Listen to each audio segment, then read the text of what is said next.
Wow, the Big Ten kickoff luncheon.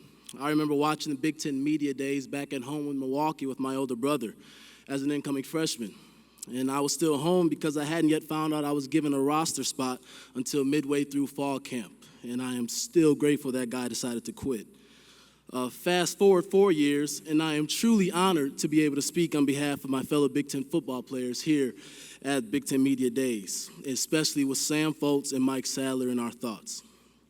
But today, I know a lot more about Media Day than I did back then. Back when I was watching at home with my big brother, I was like, man, it must be awesome to be sitting there getting asked these questions by these awesome people in microphones, holding cameras, and just want to know all these great things about you. Yeah, no. I quickly realized these interviews aren't as fun as they look on TV. And I think it's because some reporters just ask questions that they know the answers to. For example, was it difficult to replace Melvin Gordon last season after the record-breaking season he had the year before?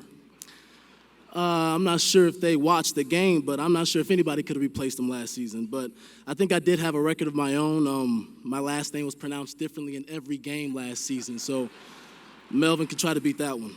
Another one I heard a lot is, why choose to walk on at a big school like Wisconsin rather than just taking my chances at one of the smaller schools? And this one's a little more interesting because I didn't have many chances to play college football. I knew I wanted to go to Wisconsin whether I played a sport or not, and it just so happened to work out that I get to play in America's #1 college sports town. But my favorite question I get asked is, did I expect to be in this situation 4 years ago as a freshman? And no, I didn't, because the sense that I didn't expect to be on the offensive side of the ball. But as far as going from a walk-on designated special teams guy to being one of the leaders of my team, that wasn't my plan, because I knew I'd get the opportunities and I just had to take advantage of them. And I know not all of you guys start off as walk-ons like I did. I know you still had many opportunities that you had to take advantage of to get to where you are today. Opportunities that many people didn't seize. We as athletes hear the word opportunity a lot, and I've always been taught that an opportunity will wait for no one. But when preparation and opportunity meet, greatness can happen. And that's exactly what's filling this room today, greatness. And this is why you all are here representing your teams and your universities. And through football, I've been given the opportunities to do many things. But to me, none is more important than just being on a team. Coming from a multi-sport background, when I finally started to play football as a junior in high school, I quickly saw how different it was. To me, everything is important with the team. And I can't be successful without the guy next to me doing his job and him having the trust that I'll do mine. But it extends past just the X's and O's. Coming together as a team off the field, we learn things.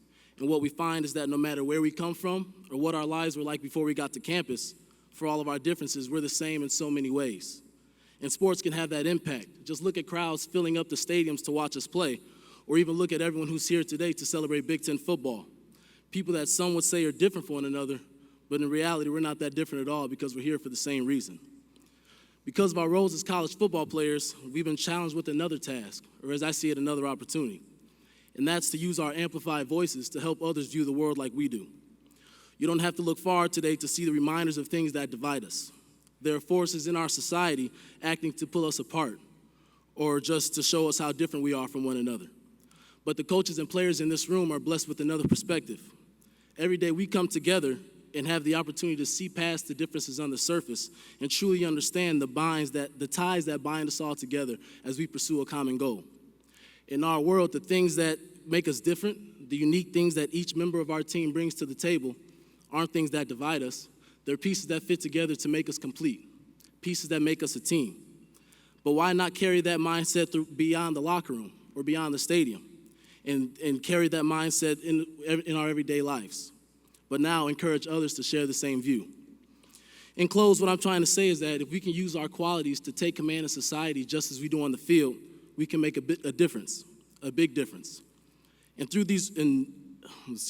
being in our position, we've been blessed with the collection of characteristics and gifts. And through these roles, we've been able to make people smile, solve problems, conquer obstacles, and most importantly, be leaders. We're all leaders. So the next time you hear someone react to what's going on in the world by saying somebody should do something, know that you have everything that it takes to be that somebody. Thank you, and on Wisconsin.